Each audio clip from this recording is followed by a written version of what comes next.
Olá, pessoal, muito boa tarde. Eu sou a Roberta Santoro, Head Comercial da Inove Investimentos. Estou aqui com o Igor Seixas, da nossa mesa de alocação, e seguindo a nossa agenda de calls com as principais gestoras da indústria, hoje nós temos como nosso convidado Guilherme Abud, diretor de investimentos da Persevera Asset. Guilherme, super obrigada pela sua disponibilidade.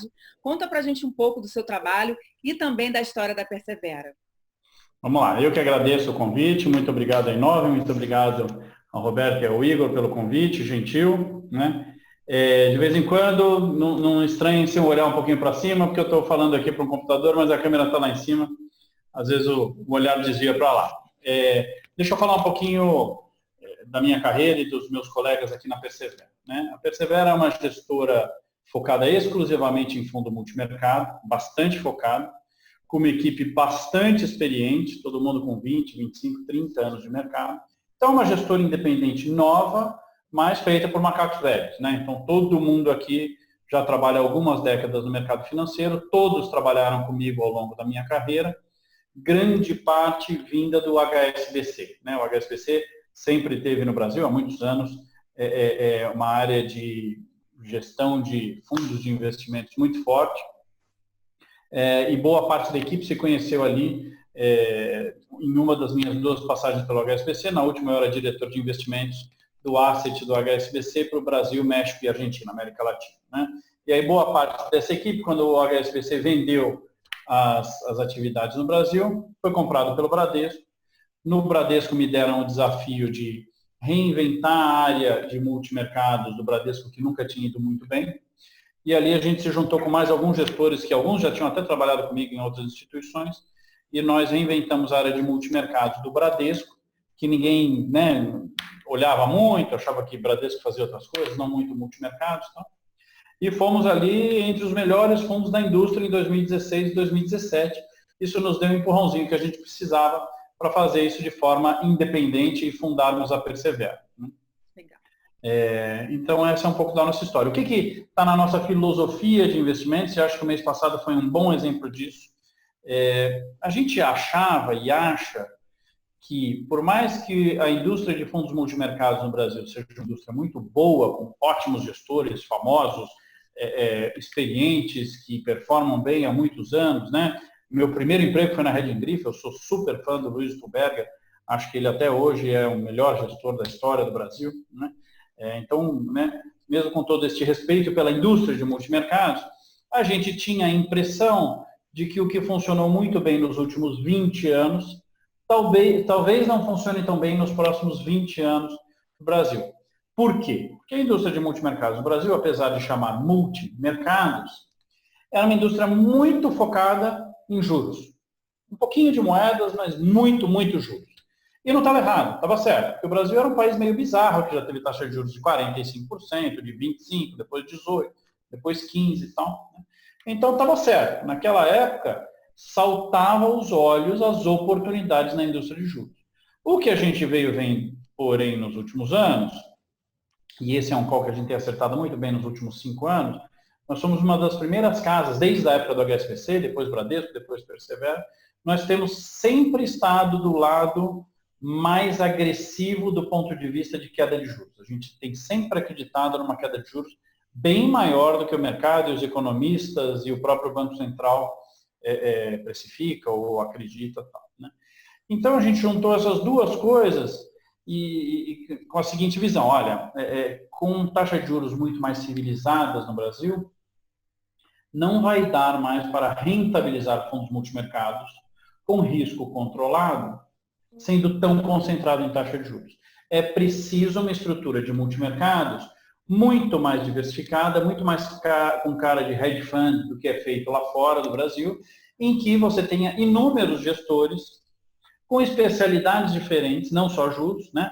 E que combinem um portfólio bastante diversificado. Do mesmo jeito que a gente e vocês indicam para os seus clientes carteiras bastante diversificadas, a gente acha que os fundos multimercados no Brasil deveriam ser muito mais diversificados do que eram no passado, né?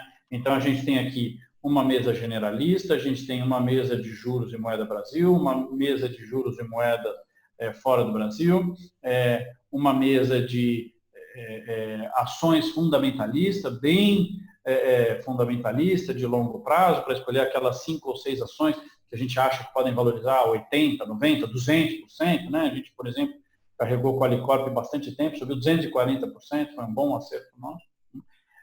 Uma mesa de commodities, uma mesa de arbitragem de risco, uma mesa de volatilidade e uma mesa de ações internacionais. Ou seja, é um portfólio realmente bastante diversificado. Para quê? Exatamente para a gente tentar, não é fácil, mas tentar conseguir uma boa rentabilidade consistente ao longo do tempo, tentando escapar o melhor possível destes momentos como o mês passado. E o nosso histórico tem sido muito feliz. Então, voltando lá para a época do HSBC e Bradesco, na surpresa da eleição do Trump, a gente sofreu menos do que a indústria. Na surpresa do Brexit, a gente sofreu menos do que a indústria. Na surpresa do Joesley, que foi uma catástrofe, a gente sofreu muito menos do que a indústria, e fomos o melhor fundo do ano naquele período, né? Já como Persevera, a gente escapou super bem, na verdade a gente ganhou dinheiro em dezembro de 2018, quando muitos gestores perderam lá 5, 6, 8%. E a gente se saiu bem também nessas períodos de instabilidade política, março, abril do ano passado, a disputa de Bolsonaro com Rodrigo Maia, agosto do ano passado, novembro do ano passado, foram todos períodos complicados, claro, não como março deste ano, mas em que a gente tem uma certa tendência, não é uma promessa, mas é uma tendência de conseguir sofrer um pouco menos e aproveitar o desespero de outros investidores mais curto-prazistas para aí adquirir algumas posições que a gente gosta mais de médio prazo. E agora em março foi um bom exemplo disso, né? Nós estamos entre os fundos que menos sofreu, a gente caiu como todos, mas ao longo do mês a gente foi voltando, a gente tinha uma série grande de operações diferentes, algumas com a capacidade de proteger as outras, alguns hedges, né? Algumas combinações que a gente gostava bastante de posições, e aí no fim do mês, né, o nosso fundo rendeu 200 do CDI e ganhou dinheiro quando a média dos multimercados no Brasil, calculado ali por aquele IFH da Ambima, o índice de hedge funds do Brasil, caiu 6,2%, se eu não me engano, e tem bastante fundo aí que caiu 9, 12, 15, 16 e tal. Então foi uma boa performance, né? Nosso objetivo é exatamente esse. Nosso objetivo é sermos muito consistentes e estarmos entre os melhores fundos do Brasil no longo prazo, não necessariamente fazendo posições muito alavancadas, muito concentradas ou muito gigantescas em uma visão só, mas tendo uma carteira mais completa, mais complexa, mais diversificada, com a preocupação de controle de risco, com a preocupação de busca de hedges, exatamente para que vocês nos pagam para a gente ter dor de estômago e não vocês, os clientes, terem tanta dor de estômago aí né? Já é difícil convencer o cliente que foi criado durante 20 anos no maravilhoso mundo do CDI, que sempre sobe sem chacoalhar, a vir para o mundo de multimercados, que chacoalha todos os ativos no mundo, fora o CDI, chacoalha, né? Mas uma coisa é chacoalhar sim, a outra é um negócio muito, muito abrupto que acaba por expulsar o cliente do fundo. Então, essa é a nossa filosofia. Tudo que a gente faz é pensando na consistência de longo prazo e na dobradinha entre preservação de capital com rentabilidade consistente. Maravilha, Guilherme. E vocês conseguem enxergar algum tipo de paralelo com a crise de 2008? Eu acho que tem bastante coisa a se aprender com a crise de 2008, principalmente na maneira de atuar dos bancos centrais. Esse, para mim, é um tremendo aprendizado e essa é uma crítica que a gente tem feito, inclusive nas nossas cartas. Nós, brasileiros, temos a tendência, porque foi assim de fato por muito tempo, a sempre achar que o Brasil é um país muito diferente. Não, o Brasil é uma jabuticaba, o que funciona lá fora não funciona aqui, né? Então, o mundo lá fora é uma coisa, o Brasil é outra coisa totalmente diferente, é que a gente tem que inventar as nossas coisas. E não é verdade. Eu acho que tem 4 aprendizados muito importantes que o brasileiro tem que fazer do que foi observado nos últimos 12 anos, mas que começou com a crise de 2008, muito ligados na atuação do Banco Central. A primeira delas é a seguinte: existe uma política monetária, digamos, normal, em tempos normais, que é a maior parte do tempo, que é uma política mais gradualista, mais telegrafada, mais cuidadosa. Então, você está sempre ali com algum crescimento econômico e alguma luta para controlar a inflação ali num patamar razoável, né? Para você conseguir crescer bem sem perder o controle da inflação. Então, aí, a maneira de operar é a maneira que a gente está acostumado, que todo mundo está acostumado, que é o Banco Central vai bem aos pouquinhos, dá bastante transparência, divulga o que está fazendo, para que as expectativas estejam bem ancoradas, e vai se fazendo com bastante gradualismo e cuidado, porque ninguém quer crescer demais e aí, de repente, ter uma aceleração inflacional. O que a gente aprendeu, principalmente com o Bernanke, presidente do Banco Central dos Estados Unidos em 2008, mas também com a Janet Yellen, que o sucedeu, e com o Powell, que o sucedeu, e também com o Mario Draghi no Banco Central Europeu, e com vários outros banqueiros centrais no mundo, tanto em países desenvolvidos quanto em países emergentes, é que quando você entra numa recessão desinflacionária ou num risco de depressão econômica, aí é como se você mudasse de planeta.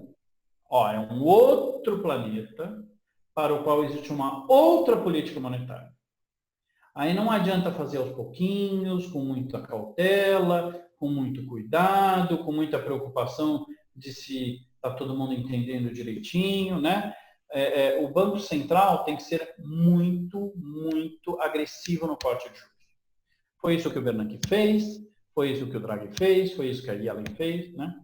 E a gente gostou muito de uma frase dita há um mês por uma diretora do Banco Central americano, do Fed, que chama Lael Brainard, em que ela disse o seguinte: agora já existe bastante evidência, ao longo da última década, de que bancos centrais que agem de forma rápida, forte e resoluta têm muito mais sucesso em arrancar os seus países de processos de recessão crônica ou desinflação ou depressão econômica, do que bancos centrais que vão cortando muito devagarzinho, depois de muito debate, depois de muitas reuniões, aí não tem muito sucesso, né?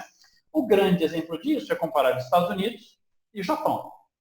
Ambos têm taxa de juros zero, há muitos anos, né? Já foi, voltou, tal, mas muito perto de zero por muitos anos. Os Estados Unidos, como fez de forma muito rápida, muito resoluta, conseguiu sair da depressão. Até 2 meses atrás estava com o menor desemprego da sua história. O Japão, como fez sempre, muito controverso, muito cauteloso, com muitas dúvidas, toda vez que o país começava a se recuperar, eles iam lá e aumentavam o imposto para recompor a dívida e tal, né? Nunca mais saiu dessa. Está há 40 anos nessa luta, né? Então, esse é um grande aprendizado. Existe uma política monetária para tempos normais e existe outra política monetária para tempos de crise, para tempos de depressão. O brasileiro, o Brasil e o próprio Banco Central brasileiro precisam aprender essa lição. É uma lição que ficou muito clara. A segunda lição é o poder incrível, gigantesco, que tem bancos centrais nesse tipo de ambiente. Neste tipo de ambiente, o Banco Central é que manda em tudo. É por isso que a gente faz uma brincadeira, fala: alguém lembra o nome do ministro da Economia dos Estados Unidos há 6 anos, há 8 anos, né? Alguém lembra o nome do ministro de Finanças da Alemanha ou do primeiro-ministro da Itália? Ninguém lembra, né? Mas do nome do Bernanke todo mundo lembra, né? Do nome do Mario Draghi todo mundo lembra.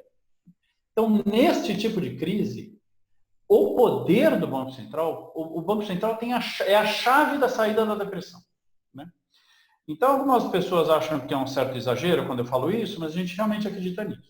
A pessoa mais importante do Brasil hoje não é o Mandetta, não é o Bolsonaro, não é o Rodrigo Maia, não é nem o Paulo Guedes. Chama-se Roberto Campos Neto, né? Campos Neto, como presidente do Banco Central, é a pessoa mais importante do Brasil hoje, de longe. Os outros todos foram muito importantes, continuam sendo importantes, né? Cada um tem que fazer o seu trabalho, mas muita gente que veio antes preparou o terreno para este momento, né? Então, o Temer foi importantíssimo, o Eliseu Padilha foi importantíssimo, o Congresso Brasileiro foi importantíssimo, o Meirelles foi espetacular, né? O Ilan foi importantíssimo, o próprio Paulo Guedes, Bolsonaro, a equipe do Paulo Guedes, o Rodrigo Maia, o Congresso Brasileiro, mais recentemente na reforma da Previdência, todos eles foram fazendo coisas boas para trazer o Brasil de volta à normalidade. Hoje em dia, o Brasil é um país mais normal. O Brasil, em 2014, 2015, era um país totalmente disfuncional, né? Você tinha o maior desemprego da história e, mesmo assim, você tinha inflação de 12%. Era um país totalmente disfuncional. Hoje não. Hoje o Brasil tem seus desafios, como qualquer país, mas é um país normal, funcional, né? Quando você tem desemprego alto, a inflação cai, né? É um país normal. Então, todos eles prepararam o terreno para que o Banco Central do Brasil, hoje, tivesse a liberdade de atuar e um poder muito grande. Mas o que a gente vê é que o Banco Central está sendo muito tímido e está ali meio que inventando uma política monetária meio abrasileirada, né? Ah, será? Não vou cortar muito juros, porque pode inclinar a curva, o que pode acontecer com o câmbio, mas tem as reformas. Essas coisas não são importantes nesse momento. O importante nesse momento é, com estas condições de contorno no Brasil e no mundo, não existe a menor possibilidade de pressão inflacionária por alguns anos. Neste tipo de situação, o inimigo muda. O inimigo que sempre foi a inflação passa a ser a desinflação crônica e a depressão econômica, a destruição de milhões e milhões de empregos, né? Neste tipo de situação, não há tempo a perder. O Banco Central tem que cortar os juros de maneira super agressiva, talvez de forma surpreendente, talvez numa reunião extraordinária surpreendendo o mercado, né? Não estamos em períodos normais. Então, primeiro aprendizado, uma política monetária para períodos normais, uma para períodos de guerra, de depressão, né? Segundo aprendizado internacional, o poder gigante que o Banco Central tem, a responsabilidade gigante que o Banco Central tem. Essas coisas vêm juntas. O Banco Central tem uma responsabilidade incrível, enorme nos ombros, porém, tem os instrumentos. Tem quase 400 basis points, né, 4 pontos percentuais de juros para cortar, coisa que muitos outros países não têm mais. Tem um monte de reservas cambiais para lidar com o câmbio, se o câmbio subir um pouco por causa da queda do diferencial de juros, né? Tem um monte de instrumentos de liquidez, que nesta parte o Banco Central fez muito bem. Talvez seja aprovado em breve outros instrumentos para o Banco Central atuar no mercado de títulos, né? Então, o Banco Central tem uma enorme responsabilidade, mas tem os instrumentos, tem bastante instrumento. O Banco Central tem um poder enorme, né?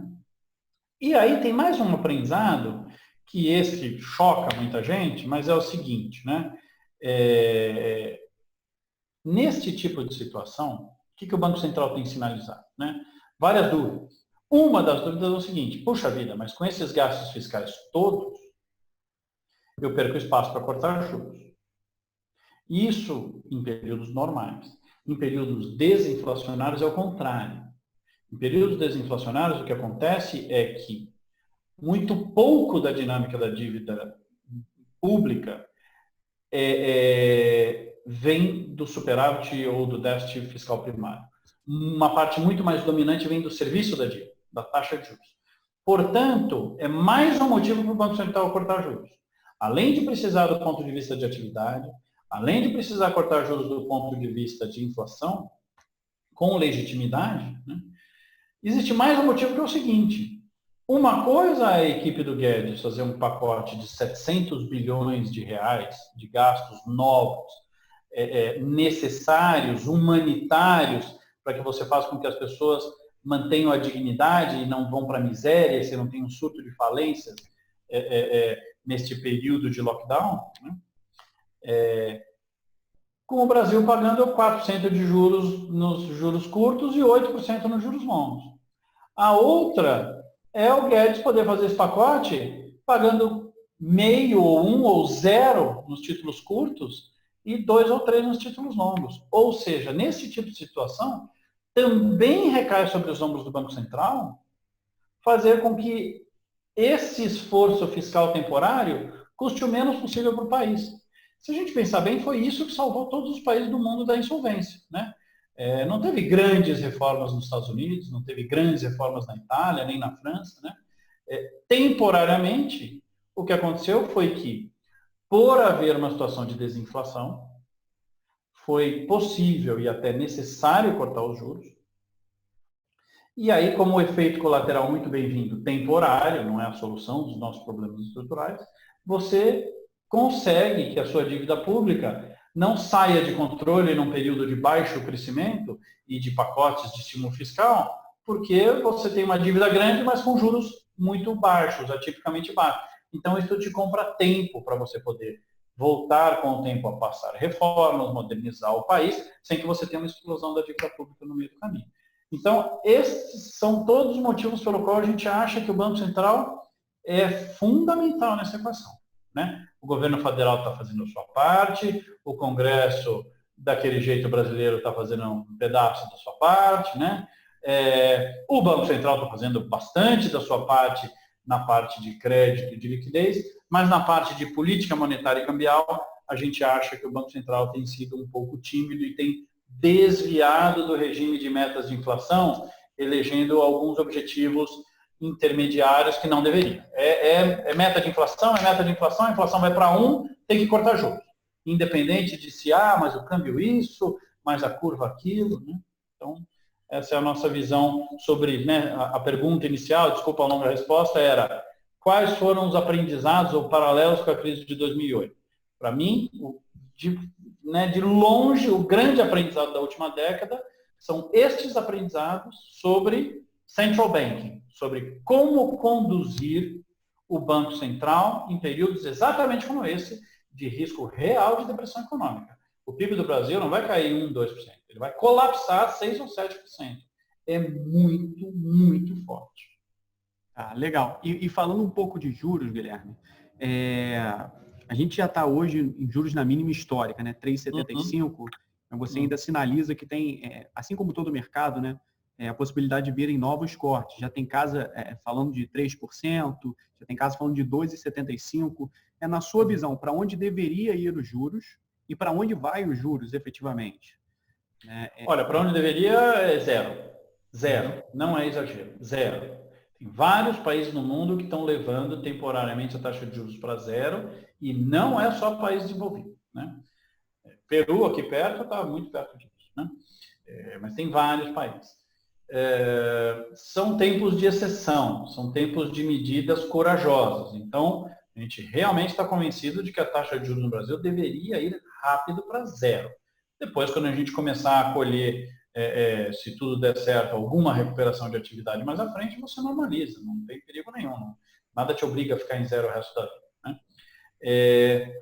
Não estou convencido de que o Banco Central vai fazer isso, vai ter coragem de fazer isso. Infelizmente, acho que o Banco Central tem demonstrado que vai seguir um caminho muito, muito gradualista e isso é ruim. Isso é ruim. Isso é uma enorme preocupação para a gente aqui, né? O Banco Central deveria ser muito mais rápido e corajoso. A sinalização que ele dá hoje, ele pode sempre mudar de ideia, né? Espero que mude de ideia, é de ir muito mais rápido para um nível muito mais baixo de juros, e aí lá na frente, se precisar, normaliza, né? Não vejo grandes dramas nisso aí, não. Apesar dessa precificação de cortes de juros, né, pela maioria do mercado, a gente teve uma abertura importante, né, de taxa de juros nos spreads, agora esse mês. Vocês montaram alguma posição no fundo para capturar esse achatamento, né, que a gente deve ter no pós-crise? Em qual vértice vocês estão se posicionando mais, no 28, no mais longo, enfim? Tá. A gente gosta muito dos vértices curto e médio, né? Eu acho que o longo também vai se beneficiar, a gente tem um pouco de posição no longo, mas a gente gosta da curva de juros inteira. Então, assim, adiantando um pouco a resposta. O nosso ativo preferido hoje é curva de juros. A gente acha que é o ativo que vai ganhar mais dinheiro mais rápido ao custo de menos risco, né? Ajustado ao risco, a gente acha que, apesar de já estar com juros baixos e tal, a gente acha que os juros no Brasil tem muito mais para cair ao longo da curva toda, né? Não só a Selic. Então, quando você vê uma taxa de 3 anos a 5%, ou uma taxa de 7 anos a 7,5%, taxa de 10 anos a 8 e pouco por cento, é uma tremenda oportunidade, né? A gente acha que os curtos para médios vão ganhar dinheiro antes, né? Por que a gente tem posição no curto? Porque a gente acha que mais cedo ou mais tarde, como aconteceu nos últimos 4 anos, o Banco Central tem um plano de voo, mas ele acaba mudando esse plano de voo quando ele começa a colecionar indicadores de que a atividade está caindo mais do que ele imaginava, e quando ele começa a colecionar indicadores de que a inflação está caindo bem mais do que ele imaginava. Aí abre espaço no modelo dele para cortar juros. Mas como a gente não quer ficar na mão do Banco Central, porque o Banco Central tem a caneta, ele pode ver um monte de indicadores e falar, não, mas mesmo assim vou cortar bem aos pouquinhos. Né? Então a gente estendeu um pouco para títulos médios. Né? Para o cliente pessoa física, aí depende de quanto tempo o cliente tem, né? Mas a gente gosta da curva inteira, a gente gosta do pré-fixado de 5 anos, de 6 anos, de 8 anos, de 9 anos. Acho que vai se provar um ótimo investimento. E uma outra questão que a gente tem defendido bastante no Brasil nos últimos anos, e é uma das explicações de por que a gente foi tão bem em março, mesmo com o mercado tão complicado, é que a gente defende que no Brasil, um tipo de operação que nunca funcionou está a caminho de funcionar e funcionar cada vez melhor, que é a paridade de risco entre bolsa e renda fixa. O que é isso? E isso funciona, que é uma maravilha no mundo inteiro, né? Mas no Brasil nunca funcionou, e a nossa visão há alguns anos é que isto passaria a funcionar e está funcionando no Brasil. Né? Como é que sempre foi a cabeça do brasileiro? Né? Na cabeça do brasileiro é o seguinte, ou eu tenho bolsa, ou eu tenho títulos pré-fixados, ou NTNBs mais longos. A soma dos dois é loucura, porque os dois são muito selvagens, né? E geralmente perdem juntos. No exterior não é assim. No exterior, quanto mais o investidor compra de bolsa, mais ele se obriga a comprar de treasuries ou pré-fixados, ou enfim, títulos de renda fixa ou de baixo risco de crédito de cada país. Por quê? Porque existe uma certa correlação negativa entre essas duas classes de ativos. O que isso quer dizer? Geralmente no exterior, quando a bolsa cai porque você está entrando numa recessão ou risco de recessão, a renda fixa sobe e te ajuda a compensar as perdas da bolsa. Né? Por que isso acontece? Por causa do ciclo econômico. Geralmente, quando a bolsa cai pelo risco de recessão, o mercado já começa a precificar que o Banco Central vai ter que cortar juros. Cortando juros, o valor presente da sua renda fixa sobe. Né? Então, a gente colocou uma tabelinha bem interessante na nossa carta mensal de 3 meses atrás, com um estudo sobre os Estados Unidos. Como é que são? Eu não lembro exatamente os números, mas eu vou dar uma palhinha aqui, que é mais ou menos o seguinte. Em meses em que a bolsa americana cai, ela geralmente cai perto de 3%. Né? Claro, mês passado foi muito mais. Mas em meses normais, a bolsa sobe, desce. Em meses que a bolsa cai, ela geralmente cai 3%. Nestes meses, a renda fixa tende a subir 1,5%, 1,7%. Então, ela te compensa mais da metade das suas perdas na bolsa. E em meses que a bolsa vai bem, aí a renda fixa fica paradinha, ela não devolve. Né? Então, você tem 2 ativos que tendem a render muito mais do que o CDI de cada país, e elas têm essa relação excelente de que quando uma cai, a outra sobe, e de que quando essa sobe, essa não cai muito. Então, você vai subindo, né? E ao fim do ano, ou ao fim de um período mais longo, você ganha bastante dinheiro nas duas, sendo que nos períodos mais complicados um defende o outro. É o melhor hedge do mundo.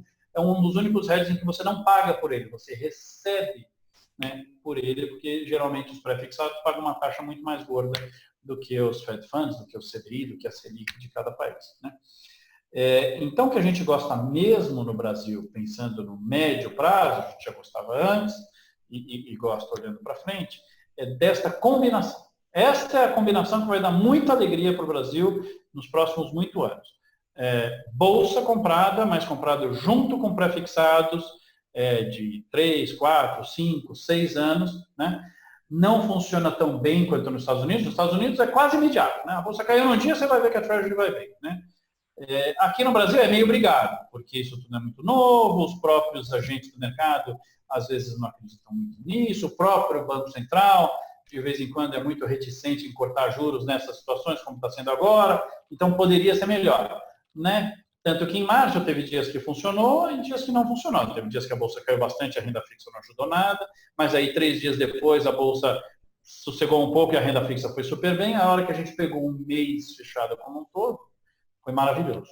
Foi maravilhoso e está sendo muito próximo, cada vez mais próximo do que acontece no exterior. De certa forma, é uma das medidas de normalização do país, em que o país vai ficando um país mais normal, mais funcional, né? Por que antes isso não funcionava? Porque antes a gente era refém do câmbio, né? Em crises anteriores, o que sempre acontecia? Ou o Brasil lá atrás tinha câmbio fixo, ou em outras épocas tinha déficit em conta corrente muito grande, ou em outras épocas tinha pouca reserva internacional, né? Ou estava, enfim, do ponto de vista de inflação, estava descontrolado e tal. Por todos esses motivos, o Banco Central até queria cortar juros no meio de uma recessão, mas ele não conseguia. Ele tinha que fazer o contrário, ele tinha que subir juros para atrair dólar de volta para um país que não tinha reserva de dólares. Hoje não. Hoje o Brasil não tem câmbio fixo. O Brasil não tem déficit de conta corrente difícil de financiar. O Brasil tem bilhões e bilhões e bilhões, centenas de bilhões de dólares de reserva guardados no Banco Central, muito mais do que precisa, né? O Brasil não está num regime fiscal descontrolado, não está com inflação descontrolada, nada disso. O Banco Central hoje, né, já faz alguns anos, mas hoje, claramente, tem total liberdade para cortar os juros para contrapor uma recessão. Ele não está fazendo isso porque, na nossa visão, está preocupado mais do que deveria com o câmbio, preocupado mais do que deveria com cortar os juros e a curva inclinar demais na parte longa, o que a gente realmente não concorda que vai acontecer, preocupado demais com este fiscal de curto prazo. A gente acha que o Banco Central devia se despedir de todas as preocupações. E, né, demorou 20 anos para o Brasil conseguir dar ao Banco Central essa liberdade de conseguir fazer o que antes não conseguia, que veio uma recessão desinflacionária, corta juros para ajudar, né? Antes a gente não conseguia. Então isso fazia com que o risk parity no Brasil não funcionasse, porque aqui a bolsa caía, em vez do Banco Central poder cortar juros e a sua renda fixa ir bem, ele subia juros para atrair dólar e a sua renda fixa ia mal junto com a bolsa. Então era um desespero. Agora não. Agora está ficando uma operação maravilhosa. Guilherme, falando então do câmbio, a gente tem percebido o real tem tido uma das piores performances frente ao dólar, até mesmo frente à cesta de moeda dos seus pares, né? Eu queria que você falasse um pouco mais de como vocês estão enxergando esse movimento. A gente percebe que possivelmente daqui para frente a gente tende a ter um dólar mais forte, né, e um real mais depreciado. E se existe alguma oportunidade nessa depreciação do real, por exemplo? Tá bom, vamos lá.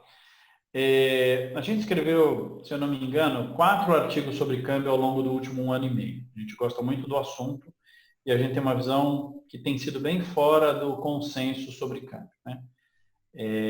A gente acha aqui, brincando um pouco, que o brasileiro tem que ir para um psicólogo, né, resolver as suas questões com o câmbio, porque o brasileiro tem pânico de dólar. Pânico. Nada impacta tanto o brasileiro quanto ver o dólar subir. É um desespero, fica todo mundo assustado, todo mundo quer comprar dólar para se proteger, né? Tem calafrios. Por quê?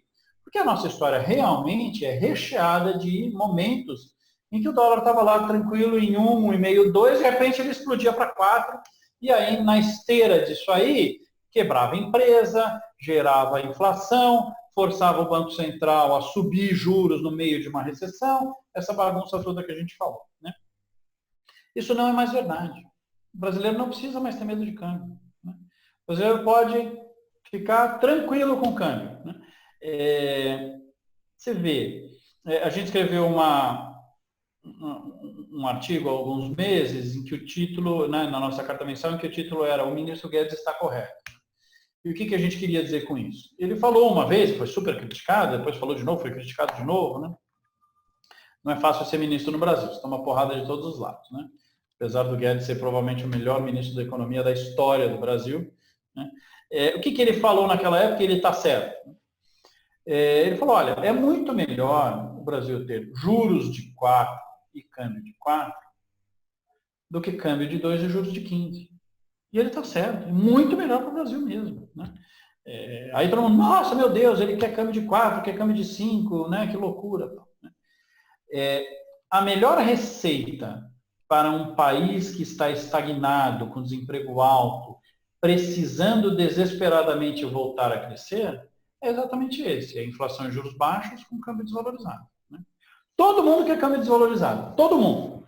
O Trump quer dólar desvalorizado, a Europa quer euro desvalorizado, o Japão quer ien desvalorizado, a China quer yuan desvalorizado. O único país que não quer câmbio desvalorizado é o Brasil. Por quê? Porque tem muita cicatriz. Porque no passado é verdade que a desvalorização cambial era um prenúncio de enormes crises que estavam por vir. Mas se a gente olhar os últimos 4 anos, o câmbio foi de 2 para 2,5, para 3 para 3,5, para 4 para 4,5, para 5 para 5,30. Nenhuma empresa quebrou por causa disso. Não gerou inflação por causa disso. Não desancorou expectativas por causa disso. Não teve que ter aumento de juros por causa disso. Né? Então, na verdade, a desvalorização cambial antigamente trazia junto tragédias imediatas e algum, quem sabe, benefício muito futuro. Hoje em dia não, hoje em dia é o contrário. Ele não traz desgraça nenhuma e traz um benefício que ainda é futuro, ele não é imediato, mas ele é real. Né? Então, eu acho que o brasileiro não precisa mais ter medo de câmbio. Né? É claro que é chato, porque, puxa vida, eu queria viajar e tal, e viajar fica mais caro a 5 do que a 4, chatinho, mas para o país, para o desenvolvimento do país, para a geração de emprego do país, para retomar a capacidade de crescer do Brasil, que não cresceu nada, decresceu nos últimos anos, essa combinação é muito boa. Né? Então, a gente não tem medo de câmbio, não. Né? A gente não acha que o câmbio vai muito mais do que ele vai. Né? A gente acha que, olha, nesse 5,30 aí, ele já está ali em preço de crise. Né? A gente acha que aí também o Banco Central tem sido tímido demais. O Banco Central poderia ter ajudado neste caminho, sabendo, né? Vou colocar de 2 formas diferentes. Né? Se o Banco Central não quiser atuar no câmbio, para mim não tem problema. Né? Deixa o câmbio ir para 5,30, 5,50, né? Desde que ele mesmo não assuste com o câmbio. O que tem acontecido é uma coisa muito esquisita, que é o seguinte, o Banco Central é liberal no câmbio, o câmbio mais desvalorizado no futuro vai ajudar o Brasil, mas aí ele mesmo, aparentemente, porque a gente não sabe exatamente, né, o que está na cabeça de cada membro do Copom, a gente lê os comunicados, vê a comunicação dele, mas aparentemente eles ficam menos dispostos a cortar juros, mesmo com uma tremenda recessão e com inflação baixíssima, também por causa do câmbio. Aí não.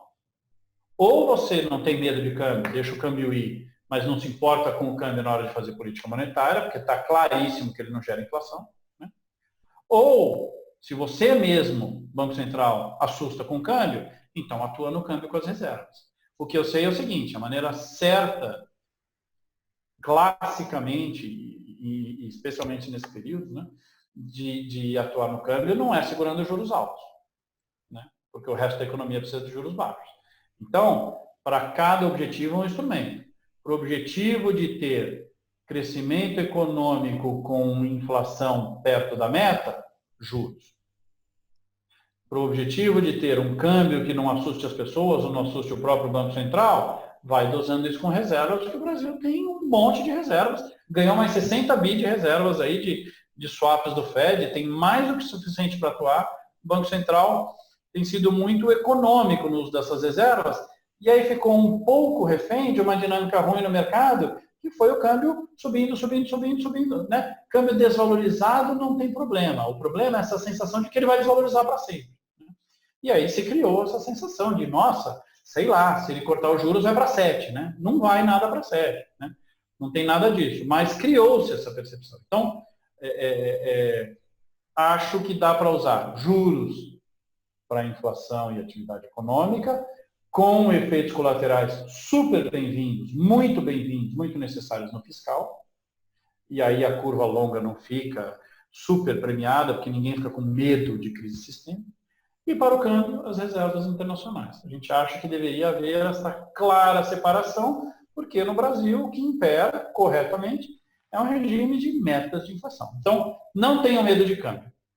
Do ponto de vista de construção de portfólio, né, a gente aqui, como gestor, né, nós como gestores, temos usado a compra de dólar, vendo que o Banco Central é tímido, né, na atuação no câmbio, tem de fato sido um bom hedge para a posição de renda fixa, comprar dólar. Então, nós estamos comprados em dólar, não é uma posição muito grande, é uma posição moderada. Mas, de fato, como a gente percebe que no dia que o dólar sobe, o mercado fica inseguro se o Banco Central vai cortar ou não vai cortar juros, então um protege o outro. A gente não recomenda isso para clientes, pessoa física, que tem um horizonte mais de médio prazo. Isso é muito coisa de gestor, porque daqui a pouco, hoje, já, né, no 5,30, a gente já não quer mais dólar. Aí a gente sai e o cliente fica comprado mais um ano e não foi bom. Então, é algo muito tático, muito de gestão de dia a dia. Acho que o período de ficar comprado em dólar estruturalmente para se proteger já foi, já era, né? Isso não quer dizer que o investidor brasileiro não possa, mas aí não para se proteger, porque está com pânico no câmbio, né? Uma coisa interessante que acontece no Brasil, por conta da queda de juros, é que hoje ficou viável para o brasileiro investir no exterior, né? Acho que não é uma parte enorme do portfólio, né? Porque eu acho que as melhores oportunidades de investimentos para o brasileiro estão no Brasil. Mas, do ponto de vista de diversificação, antes era proibitivo ter investimentos no exterior, né? Antes você abria mão de 12%, 14%, 15% ao ano no Brasil, e para você conseguir 8%, 9%, 10% no exterior, você tinha que comprar bolsa americana. Então você saía do CDI no Brasil, aplicava na bolsa americana e mesmo assim muitas vezes perdia do CDI. Então antes os juros eram tão altos no Brasil que era proibitivo. Hoje não. Hoje dá para você ter um pedaço no exterior bem competitivo com, né, dependendo da época, com os investimentos no Brasil. Então, do ponto de vista de diversificação, a possibilidade de investir no exterior é muito bem-vinda, é boa, né? Do ponto de vista de medo, vou comprar dólar porque vai explodir para 7, meu Deus do céu, não. Esse aí já foi. Legal. É bom que você falou um pouquinho de hedge, né? Que vocês estavam carregando dólar ali na carteira para fazer uma proteção, mas que o dólar já está num nível onde não está mais fazendo tanto sentido assim carregar essa posição por muito tempo. Me veio uma pergunta aqui na cabeça, né? Os bancos centrais do mundo inteiro têm injetado liquidez nas suas economias, né? Principalmente Estados Unidos e Europa, né? Utilizando muito quantitative easing, né? Que em condições normais leva a uma desvalorização cambial. Né? Como são medidas globais, né, acontecendo no mundo todo simultaneamente, pode ser que a gente não veja uma disparidade entre preços de moedas. Mas isso pode acarretar uma valorização do ouro, por exemplo, na sua posição? Será que o ouro passa a ser uma posição importante para você fazer um hedge de carteira daqui para frente? O ouro ele é bem eficiente nesse tipo de situação, tanto que ele tem se valorizado bastante, fora ali alguns dias que teve uma questão muito técnica no mercado de ouro, né? A gente tem um pouquinho de ouro aqui no nosso book de commodities e tem dado alegria, né?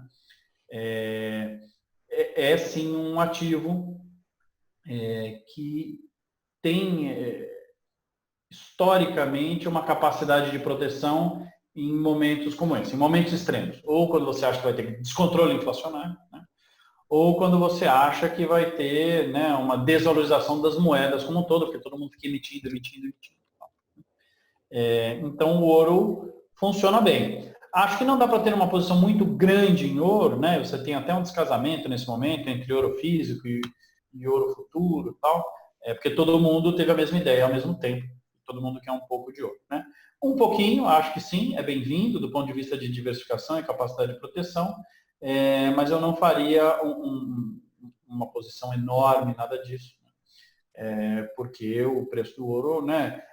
A gente tem que sempre combinar cenário econômico com preço. Quando a gente olha o preço do ouro, já subiu bastante, né? Pode subir mais? Pode, claro. Mas acho que é um tipo de ativo que vale a pena, mas com moderação. Com moderação, sem dúvida. Legal. A Bolsa é um ativo, né, que deve se destacar agora nessa recuperação, muito porque é um mundo de juros baixos, né, e os investidores vão buscar maior rentabilidade, e muito porque a volta da atividade deve deixar esse mercado um pouco mais funcional, né? Essa disfuncionalidade do lockdown impede o trader, principalmente, de fazer conta, né, de valor justo e tudo mais. Né? A pergunta é o seguinte: em quanto tempo vocês acham que a Bolsa deve demorar para chegar nos patamares pré-crise, né? E como está em percentual a posição do fundo nessa classe de ativo? Tá. Vamos lá. Deixa eu dar um passo para trás e falar um pouco o que tem sido a nossa visão histórica com a Bolsa e ela se mantém para um médio prazo. Mas no curto prazo a gente está com uma visão diferente, né? Há bastante tempo que a gente é muito, muito construtivo com a Bolsa. Só que a gente é construtivo com a Bolsa por um motivo diferente da média do mercado. A média do mercado tem sido muito construtivo, muito otimista, muito animado com a Bolsa, por sempre achar que o pior ficou para trás e no ano seguinte o PIB vai crescer 2,5%, 3%, 3,5%, né? Foi assim nos últimos 4 anos. E a gente sempre teve uma visão muito diferente dessa, né? O Igor sabe bem, a gente já conversou disso algumas vezes. Desde 2015 que a gente defende que o Brasil está vivendo uma recessão diferente. Não é uma recessão cíclica normal, é uma recessão de balanços. O que é uma recessão de balanços? É uma recessão que vem depois de um período muito longo das pessoas tomando empréstimo para consumir, e as empresas tomando empréstimo para investir, expandir, crescer. Né? Então, de certa forma, o que a gente acha é que o que aconteceu com o Brasil a partir de 2015 é muito parecido em natureza com o que aconteceu com o resto do mundo em 2008. Só chegou 7 anos atrasado aqui no Brasil. O resto do mundo se lambuzou de consumo, investimento e empréstimos na década de 2000, né? Primeiro na bolha do .com, da internet, depois na bolha imobiliária, todo mundo, né, se lambuzou de consumir, comprar carro, televisão, apartamento, né? Tudo baseado em empréstimos. E aí, quando veio a crise, todo mundo implodiu, todo mundo se viu numa situação muito difícil de, puxa vida, minha renda desapareceu, mas a minha dívida está lá, eu devo ainda, devo não nego, né? Isso é uma recessão de balanço. Para o país voltar a crescer, é preciso que as pessoas e empresas primeiro paguem as suas dívidas anteriores, para aí elas poderem voltar a pegar novas dívidas e consumir e investir. Então, o que a gente achava desde 2015 é que, olha, o Brasil está numa recessão de balanços. Então, todos os anos, quando o mercado achava que o pior já ficou para trás, no ano que vem, o PIB vai crescer 3%, e aí, crescendo 3%, a inflação vai voltar, vai subir, vai voltar de volta para a meta, e o Banco Central vai ter que parar de cortar juros ou até subir juros, a gente sempre teve uma visão diferente desses 3 indicadores. A gente sempre falou, não, ainda não, os brasileiros ainda estão muito endividados, o PIB não está pronto para crescer 3%, se ele crescer 1%, já é para a gente estourar champanhe. Portanto, a inflação não vai voltar para a meta, não vai subir, ela vai continuar baixíssima. E, portanto, o Banco Central, que todo ano, depois de cortar um pouco os juros, ele sinaliza que parou, chega uma hora ele muda de planos e começa de novo a cortar juros, porque ele vê que, nossa, a atividade é muito fraca e a inflação está muito baixa, por que não? Né?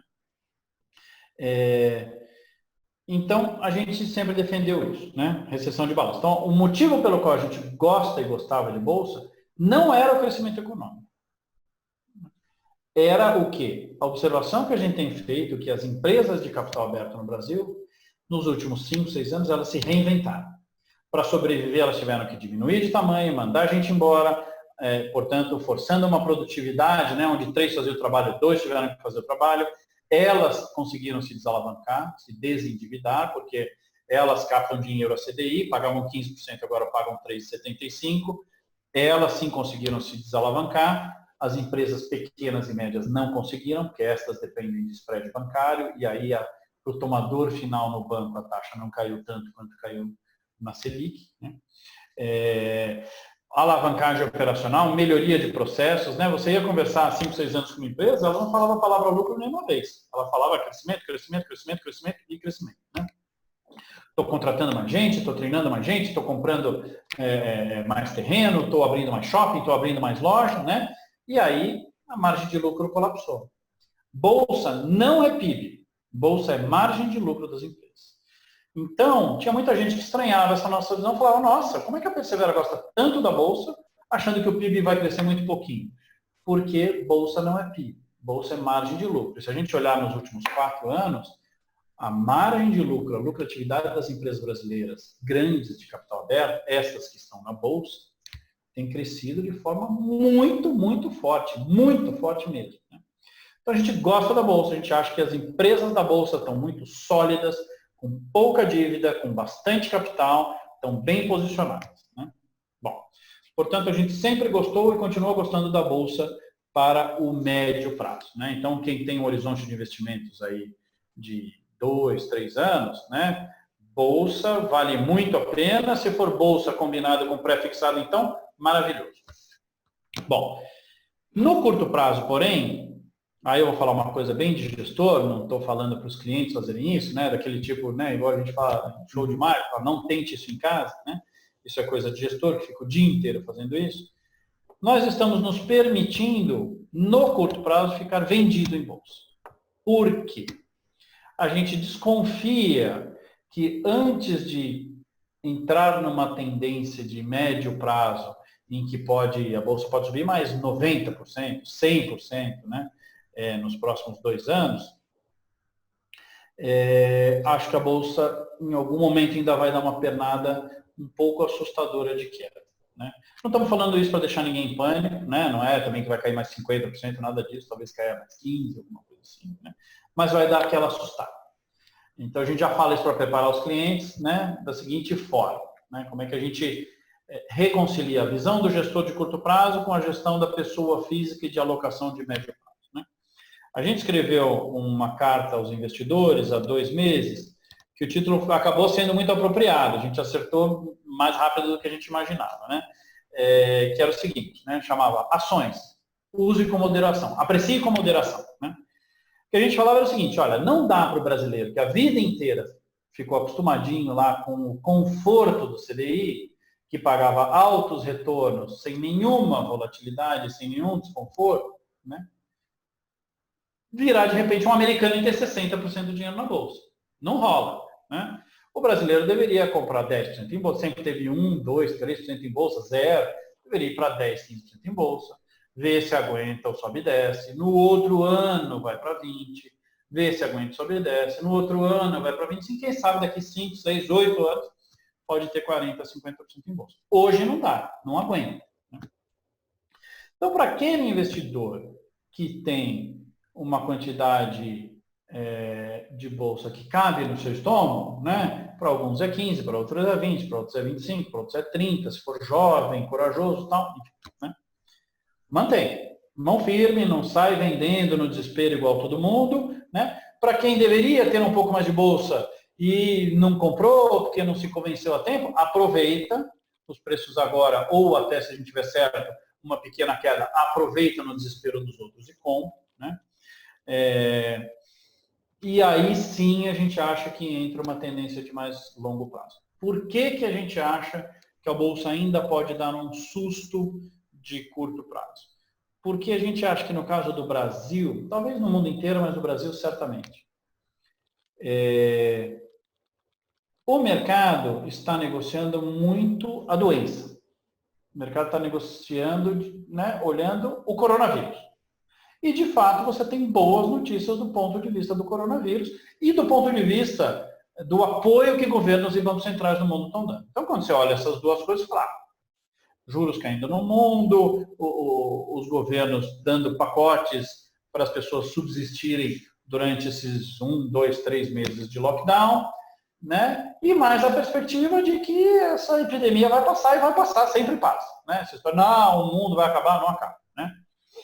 Então, o mercado está negociando muito baseado nisso. Aí o mercado, opa, então, boa notícia, e é boa notícia mesmo. O que a gente acha que, do outro lado, as consequências econômicas da doença, elas vão persistir por muito mais tempo. E no caso do Brasil, vai ser muito, muito duro e muito traumático, né? O Brasil não é os Estados Unidos. Nos Estados Unidos, o sujeito lá, dono, né, esse dia saiu uma entrevista com um cara que é dono de hotéis e restaurantes, e cadeias de restaurantes, ele demitiu 40 mil pessoas. Nos Estados Unidos, um cara desses, o mercado começa a voltar, as pessoas começam a voltar ao normal, ele não vai recontratar 40 mil pessoas, mas ele vai recontratar 35 mil. Né? É um mercado de trabalho muito flexível. O cara demite, no mês seguinte ele contrata de novo. Aqui no Brasil não é assim. Aqui no Brasil é caro demitir, depois é caro recontratar, é caro treinar, é tudo com fricção, né? É um mercado.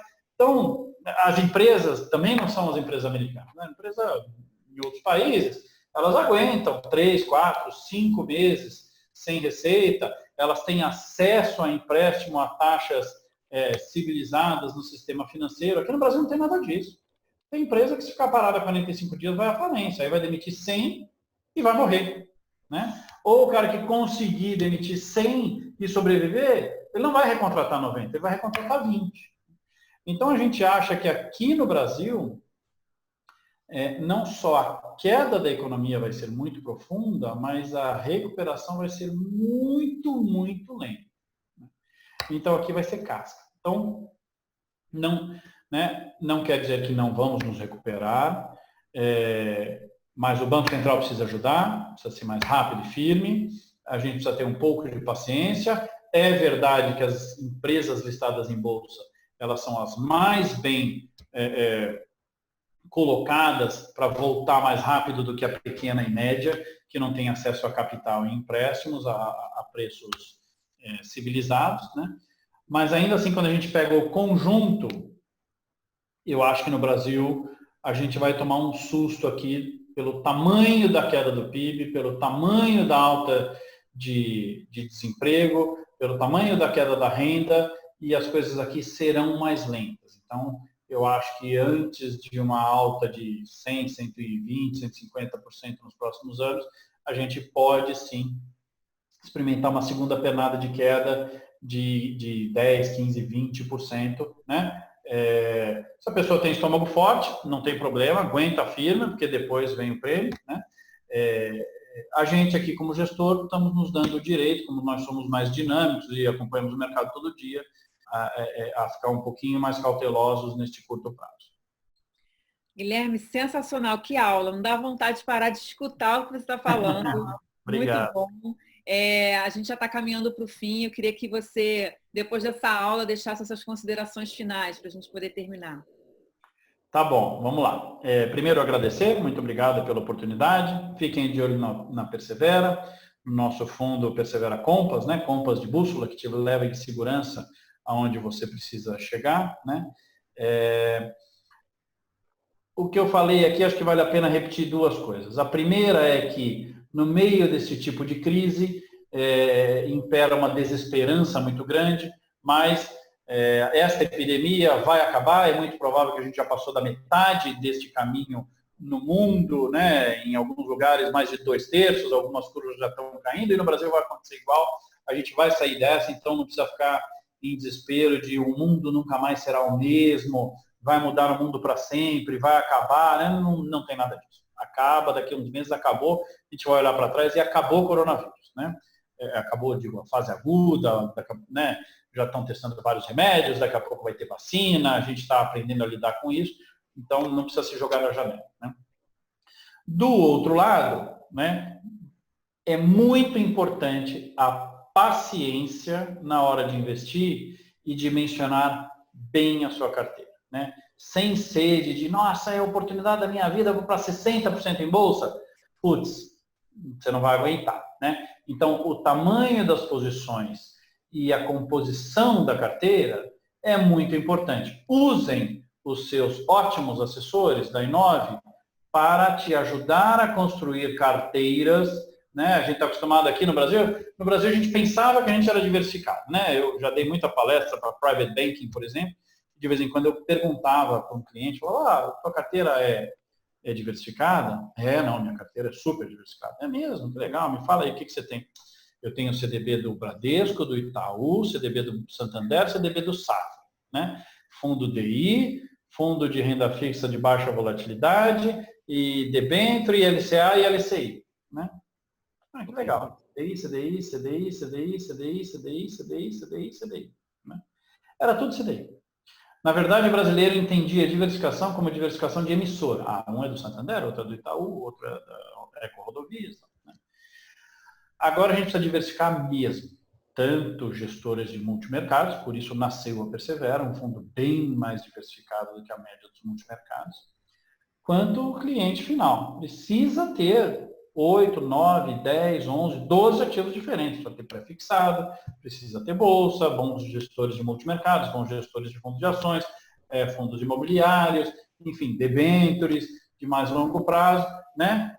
Aí o seu assessor é a melhor pessoa para, de fato, te ajudar a construir algo de fato adequado à sua idade, ao seu estômago, à sua liquidez, com toda a gama enorme de possibilidades que hoje em dia, com a arquitetura aberta, aí muito estimulada pela XP, tomou no Brasil. Então, temos todas as condições, está cheio de ativo bom e barato no Brasil, de construir carteiras que nos próximos anos vão render 12%, 13%, 14%, 15% ao ano, em 3, 4, 5 anos seguidos no Brasil, né?